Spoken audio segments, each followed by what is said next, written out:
Ladies and gentlemen, children of the interwebs out there, Sebastian Envy, strong style, file in one half of the reigning, defending MPX Tag Team Champions.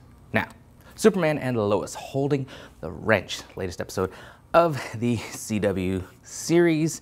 So let's geek about it for a scant few minutes because I find myself torn about this episode because it was ultimately saved by the power of the pep talk, which I have often railed on The Flash for doing, but they kind of do it all the time. Whereas this show, it just felt natural. It felt right in this case. And it's just, I mean, I don't necessarily need to go for a blow by blow of this episode. I would say scant few minutes, but I always take like 10 minutes. But hopefully I don't do that here. But it's just, this show didn't with this episode take the easy way out. And I guess overall has not taken the easy way out. I saw on one of the message boards I go to, Comic Book Resources, their forum, one of the posters said that he was glad there's no relationship drama in this episode. And I think he was kind of talking about just the stupid manufactured drama that we usually see from the CW shows, where it's just characters act out of sorts for an episode or two just for the sake of just stirring up some drama for that episode. And not even just plot-based drama where maybe they have a disagreement on on a tactic or a person, something like that. That's okay, but just total tonal character shift, like left or right of center, just for a short span of episodes, just for the sake of manufacturing some drama, not just anything that feels natural. And I feel like this show is just natural with how it does things, with the conflicts that it presents, the idea that Jonathan, he puts himself in danger in this episode because he wants to do more. He feels constantly outshined. There's a scene in the opening part of the episode where they're working on the car and they're kind of talking about how crazy things are. You know, this John Henry Irons coming, trying to kill Clark and that sort of thing. So they're working on the car. Jordan is helping, you know, do strong super kid type of stuff with Superman. And Jonathan's like trying to hand his dad the wrench, but you know, they've got it using their superpowers, and he kind of feels some type of way about that. And he feels overall some type of way about being in this extraordinary family and just being the odd person out, you know, and just kind of trying to figure out where he fits in. And that's just so in multi-person families with multiple kids.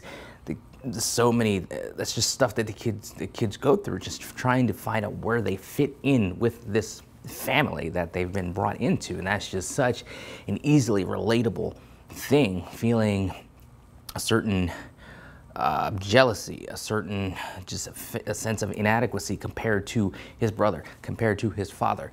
His brother who he has trouble relating to on some ways, his father who he can't ever live up to because he's Superman. So it's just these relatable things. And I like the fact that they did not go the easy route with the brothers and have his jealousy, his feeling some type of way manifest itself into some negative antics and behavior towards his brother or towards his father. He's his brother's wingman. He's in his brother's corner all the time. And I just love this, the brotherly sibling relationship that they have. It's not a sibling rivalry for the most part, but I mean, they'll have their little scuffles here and there. I mean, brothers do. I do with mine. But they're still close. At the end of the day, they still have each other's backs, and I love that about this show. You see this, we find out this thing about Lois. Find out she had a miscarriage, and the idea that she blames herself. She feels like she should have been able to control her body in the situation to not have it happen. Lois Lane is such a the fact they took so much of Lois Lane over these years and just these characterizations of her and just boiled down to got to the essence of her character and just the control nature of her character. I don't think this has been something explored too specifically in past in series and animated stuff or live action stuff. The fact that she has to control so much of what goes on in her life, maybe because it's so unpredictable given the fact she's married to Superman, who has to sprint off at any point in time to go save somebody or go do this or go do that, or he could go off to a fight and never come back. So this, like, she wants to retain as much control as she could. Having the miscarriage took that away from her. Jonathan, putting himself in danger, took that away from her, and so she blew up at him. And we find out through her talking to her shrink, her feelings on that. She breaks down, and we get that insight about how important control is for her. She makes her peace with Jonathan. And it felt natural. That scene felt so good, so natural. Just maybe there was some dust in the air or whatever. I felt a little bit of manly mist going on, but you know, it's a testament to the actors in the scene, how it was shot, and just the narrative felt natural. It felt right. So much of this show just feels right. Another thing that they did not take the easy route would have been going to creating this like love triangle between Lois and Clark and John from Another Earth. They didn't go that route. Even says, like, at the end of the episode, there's like so many things he wants to say, but she's not the woman he wants to say it to. I loved that line because it's not typical of the CW. CW typically would have had this stuff going on for half the season. We would have had to deal with the subplot of this crap. And will they, won't they, and just these little stolen glances from Lois to John and John to Lois and Clark kind of just glaring. And we did not get that. We haven't got it. Hopefully that everything kind of stays kind of where it seems to be going right now. We won't ever get it, but it wasn't the easy way. It wasn't the CW way, but it was the right, natural way. It just flowed, and I just love that. Again, power of the pep talk. As Clark deals with the superpower dude, and John is about to kill him or whatever, and of course his daughter was named Natalie. Lois's miscarried child was Natalie. She finds herself empathizing with John about his situation, about the lack of control, and just feeling like there's something you could have done to save that individual. And she tells him that, you know, you can't. You got to find a way to basically deal with it, to move on, to move forward, which is what he's doing towards the end of the episode. And he ends up not, you know, killing Clark or whatever. But it just, in that instance, like I said, the power of the pep talk felt natural. It felt right. So much of this show just feels right in how they do things. And I'm just loving it. I'm so sick of Superman and Batman shows. I say that ad nauseum all the time on this channel. I will continue to say it because I truly am.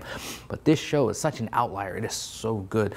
The way it is acted, the way it is shot. I mean, I love the 16:9 like format, the widescreen format of it. It's just so cinematic and so just different from what we see on the CW. It's got me thinking how ways that I need to up my game and up my planning for the shots that I'm going to do for my Black Cobra pilot that I'm going to shoot, my superhero endeavor. Even narratively, it's got me wanting to make sure that I don't take the easy way out, that I really kind of dial down the story and the narrative and make things happen with the characters that are natural and that feel right.